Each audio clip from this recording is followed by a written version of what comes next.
we have Dr. D.K. Baluja from the MD Jaipur Golden Hospital in the capital joining us. We've got from Mumbai, Dr. Kalamat joining us.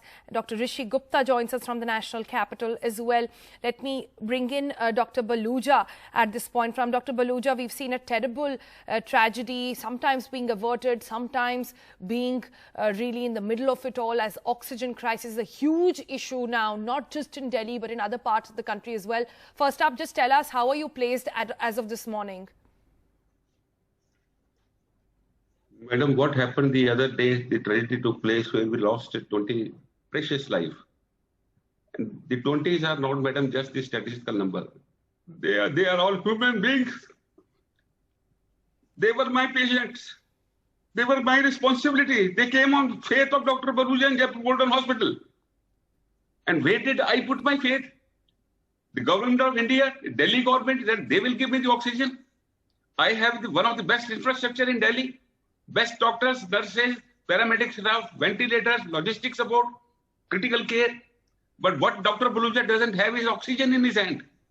And where we failed, the only element which was to be contributed by the government, oxygen. That's the one factor which failed. I feel very sorry for my patient and for myself that how helpless we are feeling. This is absolutely, it is not tolerable. We call ourselves as fifth or sixth largest economic power of the world. This is economic power. I cannot provide oxygen to my patient, just mere gas oxygen to the patients. That too in the time of need. Some head should roll. What is happening in the country? Where is the management? When you say heads should roll, what are you indicating? We have got a written commitment on 22nd of April from the Special Secretary, Ministry of Health and Family Welfare, Delhi government, that Dr. Baluja, INOX will supply you 3.6 metric ton of oxygen without fail 24 hours. This is a written document. We were given our fill on 22nd. The next day, when the fill was redue after 24 hours, that was at 5:30 p.m. in the evening. I checked with the INOX people in the afternoon. They said it will reach by 6, 7. We said, fine, we always have 2-3 hours margin with us. But I told them the situation will be critical after that. In the evening, when nothing was happening, the INOX people were untraceable, nobody picking up the phone, then the panic started. I was running here and around oxygen management help cell, helpline, nodal officers, talking to my network, to my friends there. After around 9, 10 o'clock, they said we are awaiting some tanker for some kind of a pop-up from All India Institute or from a medical hospital. You know what? The delivery was given to me. It came at around 12 o'clock in the night, and that too I was given 1.5 metric ton. 40% of my quota given to Dr. Baluja after a delay of 7.5 hours. This is a hospital. This is not a Sarkari office where you can wait for 3 hours or 4 hours. A patient has to take breath every 3-4 seconds. And you are asking me to wait for 7 hours? But Dr. Baluja, completely understand your sentiment right now, or at least we're attempting to at this point. And you are one of those hospitals who's seen a major crisis. Others have managed to avert it at some point or the other. But before I move into the other panelists, I just want to understand this very straight from you. At this point, the Delhi government is saying that they're trying to do everything in their capacity.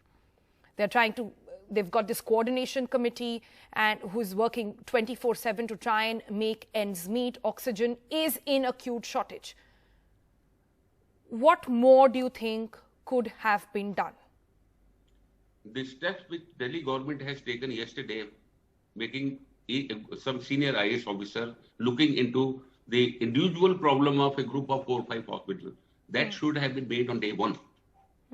Day 1 when the order was passed. That these are the people who are designated for you. And it's, madam, making a helpline is very easy. But you tried yourself how many times the phone is lifted. The question is that the response, making a system is very good. But making the system work that is where the problem lies. Who will make the system work? Today, the other problem is it's one factor is short supply. Okay, you take us in confidence. I agreed. My requirement was more than almost 4 metric ton. They said we give you 3.6. Fine, it's okay. I will manage. But that you give me that 3.6. If you cannot give me in one go, be confident, give us assurance. Okay, Dr. Baluja, I will give you every 9 hours. Now, one is the short supply. The second is the uncertainty of the supply, which is killing us. That uncertainty, we cannot plan anything. We are not taking any patient for last 3-4 days. And unfortunately, Sonal, nobody is thinking, I am getting 500 calls a day. Doctor Sahab, hum kahan jaye? Where will we go? People are on the roadside, outside the casualty. Please admit, please admit. It is a community problem. I am worried about, we are talking about my 200 patients and 20 patients who have died. But what about the thousands and tens of thousands of people who are needing admission? Any help. Nobody is giving admission to them. Dr.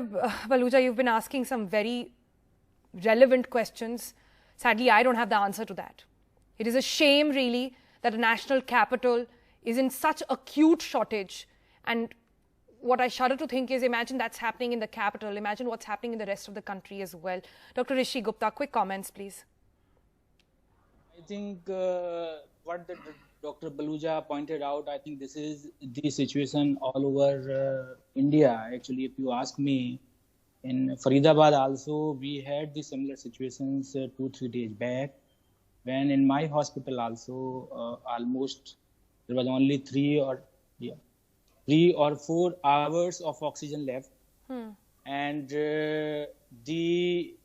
and then we sent the SOS to the authorities. Luckily, within 1 or 2 hours, we could manage. But what I understand, there are many issues. The important issue is that what I understand that the total production of oxygen in the country is almost same. All right, we seem to be losing that line with you. Let's try and fix that line with Dr. Gupta. But I'm not sure if production of oxygen is an issue or transportation of oxygen is an issue. That's something that we need to look at. Let me bring in our guest, Dr. B.C. Kalmat, as well from Mumbai.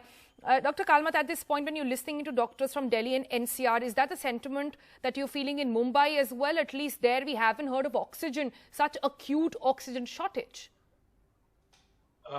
Good morning. Yeah, I mean, I agree that this should have been forelooked and planned earlier, but sometimes medical emergencies were so huge that it goes haywire.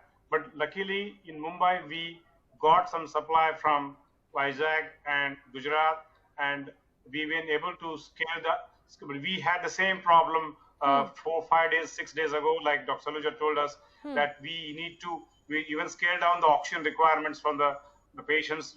We were anticipating we reduced the FiO2 from 60 to 40, but still patients could be alive until the oxygen arrives.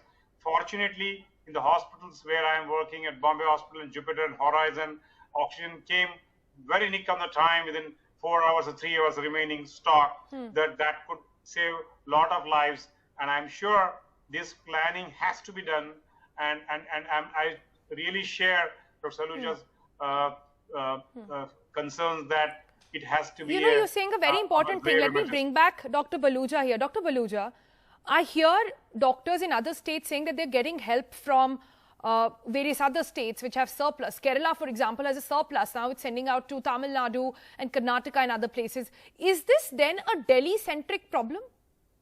Is this that somehow, I ask this because for the past week, every evening between 5 to 7, I've been getting calls of SOS calls from hospitals, and they say that, well, their oxygen tankers are blocked at the borders, blocked at the Haryana border and blocked at the UP border. This is what I gathered the day the tragedy happened in our hospital. There was some diversion of, normally there is a system, the Inox company send us a dispatch note in the morning. Okay. That your quota, like 3.6 ton or 4 ton, has been dispatched from Modinagar or such and such destination, and will reach you by 6 o'clock, 7 o'clock. And generally, we never had this problem, even during this COVID time. Before 22nd April, this is very crucial for us to understand. Till 22nd April, we never ever had even a problem of oxygen at all. We were not even focusing on that whether we get oxygen or not. Then what happened? I mean, we were more into direct patient care. Right. But when the system of this 3.6 metric ton of given quota to the government, and the government probably how they dealt with the INOX people and all, it started right from then, the very next day onwards there. And some people from INOX have confided that we are not able to supply that much what the government is asking us to do. So you are telling me, you tell the government your inability to supply for that reason. What I gather, what I feel probably is, see, it is a purely man-management failure. You have a gap in demand and supply. Is it because of loss of less production? Then try to produce production in a shortest manner, like you create it in a day or two, whatever you can, or you make a long-term vision. If you have a problem of operational problem, it's a management problem that at one place you have a surplus oxygen and the other place the people are dying of the oxygen. Very important This is things a you're sheer saying, Dr. mismanagement. Baluja. Extremely important things. You're saying this is not just a crisis which has come up because of overloading of cases. This is a management issue. More than management issue, it is the question of honesty and integrity of the institution. Why don't you tell us the truth? Who is coming openly and publicly? Somebody is saying shortage. Delhi government says shortage. Government of India said no shortage. We have given them double the quota they required. Now they said we don't receive. Now between these two fight, I feel I'm like an orphan. One government is my mother and the other government is my father. They have left me orphan. And where do my patient? I am the Bhisham Pitama of my patient. What do I give them the answer? They every day they ask, sir, what is the position of oxygen? Will we able to live to tonight or not? These are the questions being asked to us. Dr. Baluja, kudos to what you're doing right now and the circumstances under which you and several other doctors are working. We'll have to leave it there, gentlemen, at the moment, but we really hope this reaches the government. If this is a management issue, somebody needs to be held to task at this point. We'll look into all those details through the course of the day.